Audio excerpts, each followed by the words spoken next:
Hi, this is Brian Kim. I'm going to share with you this complicated cataract. This is a 4 plus white and brown cataract. I had to use trypan blue. After removing half the lens, there was an area of focal zonular dehiscence, and it was a challenge keeping the bag stable, but while taking the cataract out, and then I had to put a CTR in at the end of the case. I honestly believe that without mechanical fracturing techniques, this case would have led to a complication, loss of the capsular bag, posterior capsule rupture, loss of lens material into the vitreous space. So I'm going to show you my tips and what I did to get through this case and kind of the signs of the zonulopathy that I noticed. I marked the central cornea to help me size and center my rexus. I make my paracenteses incisions and then fill the eye with intracameral lidocaine and epinephrine. I'm putting intracameral bubbles and then injecting intracameral trypan blue to paint the anterior capsular surface, and I make sure that I don't inject it vigorously because I don't want this trypan to get into the vitreous space. I'm gently painting. I'm using cannula to kind of act like a paint roller, and I'm painting over the anterior capsular surface to minimize getting any of the trypan into the vitreous space and minimizing the endothelial exposure to the trypan blue. I'm filling the eye with dispersive viscoelastic. I do my triplanar corneal incision, make a vertical groove, and then tunnel, and then enter the anterior chamber, and then using a 25 gauge needle to puncture the central anterior capsule to see if there's any cortical milk. However, there was no cortical milk during this maneuver, so I go ahead and do my capsulorhexis. I use the forceps to pull down and create my flap, and then I'm going around intermittently grabbing and making sure that I follow the contour of my corneal marks to help me size and center my capsulorhexis. I do my capsular fornix hydrodissection. I place the cannula out to the equator, point it downward into the fornix, and get a nice fluid wave. I decompress to the left and then to the right, and then to spin the lens. As you notice by this maneuver, the capsulorhexis shape has changed significantly. The only thing that has happened is the creation of the capsulorhexis and spinning of the lens after the capsulorhexis. So this tells me that there is significant zonular disease because the capsulotomy size and shape should not change with this maneuver. So I plan to initiate my double chop maneuver. First, I'll remove the surface epinuclear material. You can see I've exposed a significant amount of the phaco tip in order to ready for this very dense lens. I place the chopper out to the equator, turn the phaco tip vertically and in the subincisional space. I crush the lens between the chopper and the phaco tip, and you can see the lens is completely bisected. As I did the maneuver, you can see the separation of the lens completely, not just on the anterior side, but as well as the posterior side.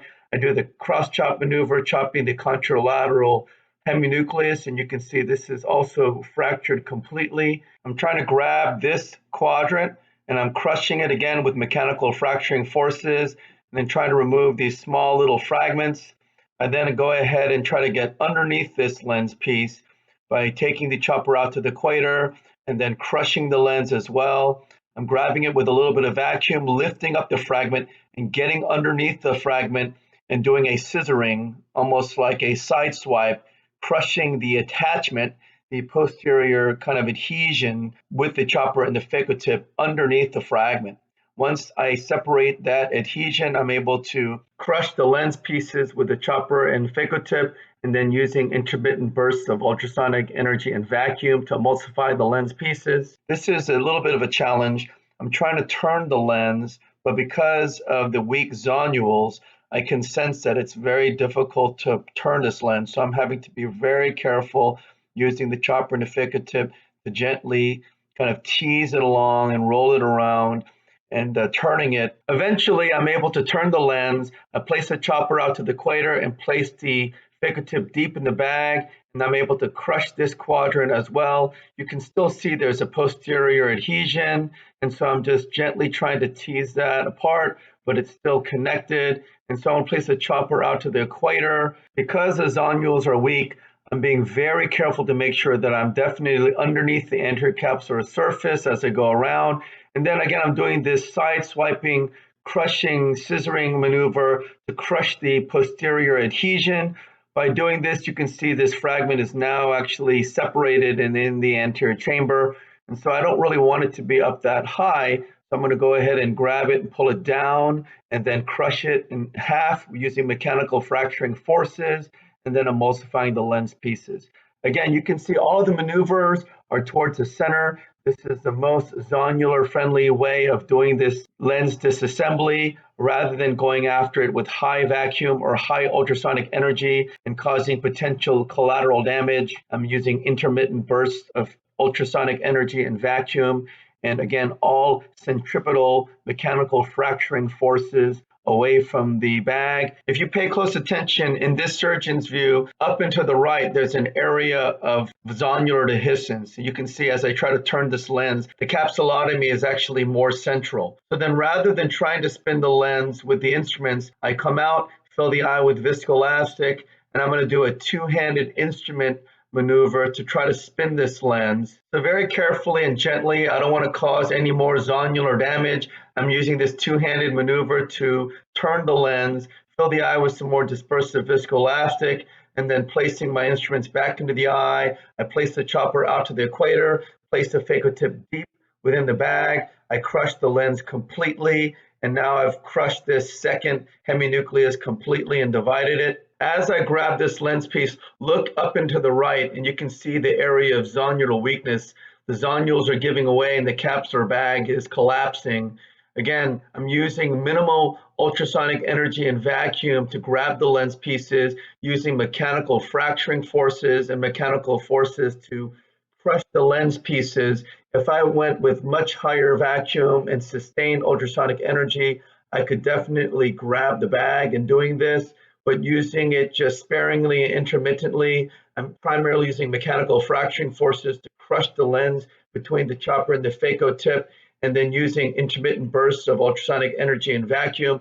I'm also making sure that my phaco tip is away from that area of zonular disease, because if I bring it anywhere close and I grab the capsule, it's going to completely collapse into the port. I'm going back to my two-handed instrument maneuver to turn that lens piece in front of me rather than being behind me. Again, trying to use brute force to turn the lens would be risky because it'll shear off and damage the zonules that are already weak there. Once I have the two pieces in front of me, I place the chopper out to the equator and then go deep in the bag, and I'm crushing this one quadrant, making sure I'm completely separating those two pieces. I'm going back out again, crushing it once again to make sure that the pieces are separated.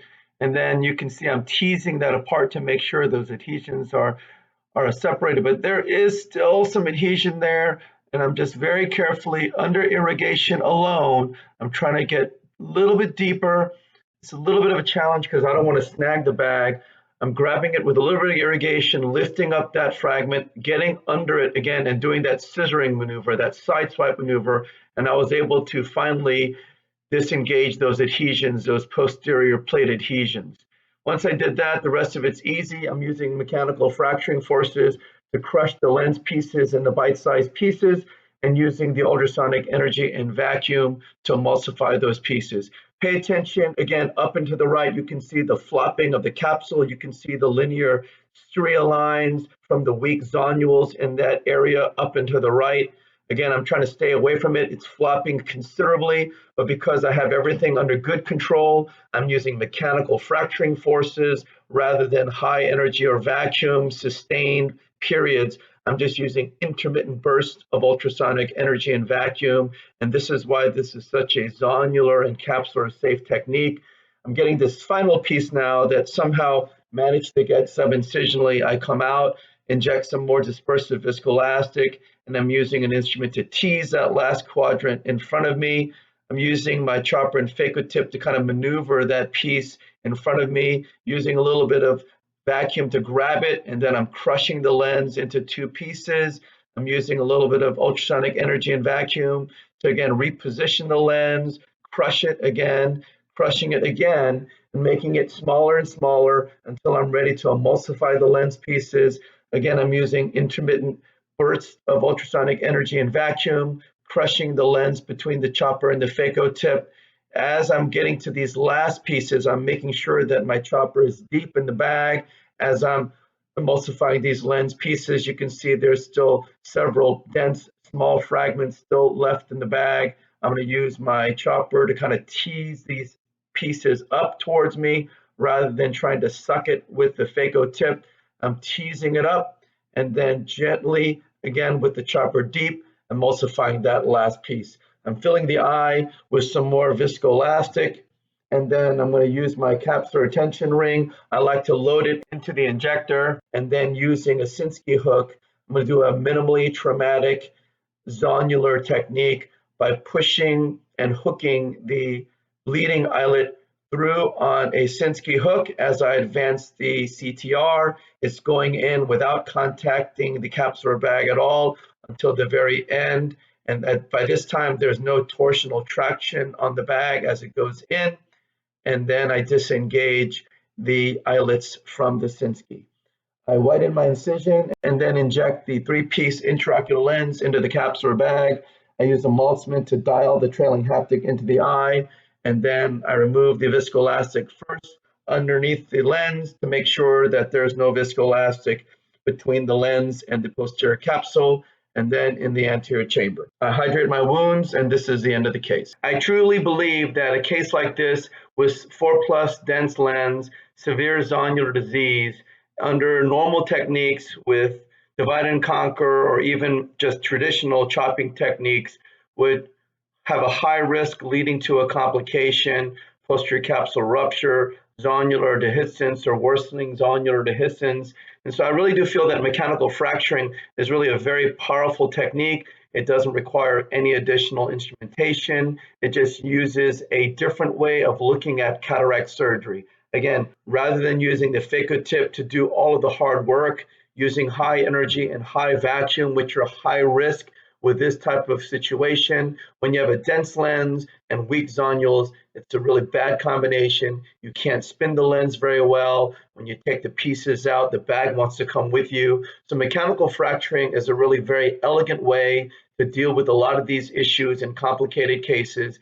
And you can see that in this case, the case went very well. There was no worsening of the zonular dehiscence. The lens was well centered in the capsular bag and with perfect overlap of the capsulotomy over the lens optic 360 degrees, and this patient did very well.